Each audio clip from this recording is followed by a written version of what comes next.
Today we are celebrating the Feast of the Sacred Heart of Jesus, or we call it Corazon de Jesus.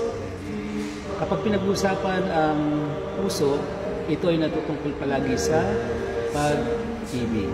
Kaya ito po ang ating ipinagdiriwang ngayon, ang dakilang pag-ibig ng Diyos sa sanlibutan, ang nag-aalab na pag-ibig ng Diyos sa ating lahat. Kaya kung si Jesus nag-aalab ang kanyang pag-ibig sa atin, tayo rin po papag-alabin natin ang ating pag-ibig sa ating puso. Siyempre, una at higit sa lahat, sa Diyos at sa ating kapwa. Magkaugnay dito, hindi mo siya pwedeng paghiwalayin ang dalawa. Kung mahal mo ang Diyos, dapat mahal mo rin ang iyong kapwa. Kaya pagdasal po natin na sana manatili ang pag-ibig sa buong mundo. Mawala na ang giyera, mawala na ang gulo, bagkus kapayapaan at pag-ibig ni Kristo ang mananatili sa sanlibutan. God bless everyone.